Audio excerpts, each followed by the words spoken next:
السلام علیکم ورحمت الله. خویندو او ورونو، څومره کسانو ستاسو په لاس توبه کړې ده؟ څومره کسانو ستاسو په لاس د ګناه څخه لرې شوي دي او ګناه یې پرېښې ده؟ آیا تاسو دا پوښتنه له ځان څخه کړې ده؟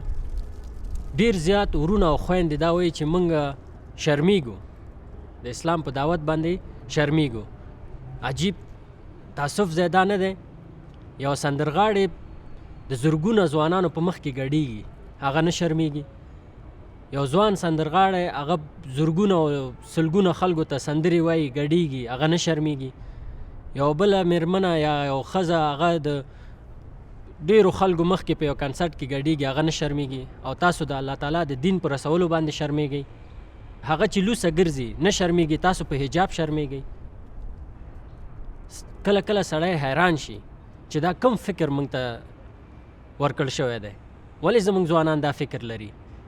یو څوک د ګناه دعوت درکوي، هغه نه شرمیږي. یو څوک تا ته وایي سګرټ وڅکه، هغه په دې باندې نه شرمیږي. تا ته وایي شراب وڅکه، په ده نه شرمیږي. ته چاته صرف د الله تعالی د دین رسول چې هغه کې ستا ښېګڼه هم ده او د هغه ځوان ښېګڼه هم ده، په هغه شرمیږئ. ولې موږ داسې یو؟ تر کله به خپل دا مسؤلیت د اوږو نه لرې کوو؟ تر کله به موږ داسې شرمیږو؟ نو چې هغوی په ګناه نه شرمیږي، نو موږ ولې په ثوابو باندې وشرمیږو؟ هغوی خلک د جهنم لوري ته بلنه ورکوي، خلکو ته نه شرمیږي. موږ چې خلکو ته د جنت طرف ته بلنه ورکوو، خیر ښېګڼې ته بلنه ورکوو، موږ چې خلکو ته وایو چې د خپل پلار او مور احترام وکړئ، موږ چې خلکو ته وایو چې د خپلو ماشومانو احترام وکړئ، د خپلو میرمنې احترام وکړئ. داسې یو دین چې خلکو ته وایي د ګاونډي حقوق پر ځای کړئ، داسې یو دین چې د غریبو حق معلوموي، داسې یو دین چې په ټولنه کې د امنیت او سوکالۍ برخه ګرځي، نو موږ ولې وشرمیږو؟ نو راځئ خویندو او ورونو، په ده باندې مه شرمیږئ. دا زموږ مسؤلیت دی. د اسلام رسول پیغام ټولو خپلو خپلوانو ته، خویندو ته، ورونو ته، ګاونډیانو ته، دا د ټولو مسؤلیت دی.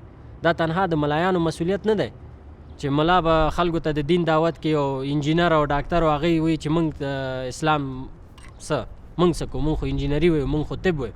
نه، دا د ټولو مسؤلیت دی. د خور مسؤلیت هم دی، د یو ورور مسؤلیت هم دی، د ډاکټر مسؤلیت هم دی، د انجینر، د ټولو مسؤلیت دی چې خلکو ته د اسلام پیغام ورسوي. نو که تر اوسه مو نه دی رسولی، دا مونځ، عبادت، روژې، دا ځان لپاره کوو. دا پوښتنه ځان نه وکړي چې اسلام لپاره مو څه کړي. نو راځئ سر دننه ټول دعوتګران شو، خلکو ته د خیر ښېګڼې، د مینې، د ورورولۍ پیغام ورسو، د اسلام پیغام ورسو او په ده باندې ونه شرمیږو او وویاړو.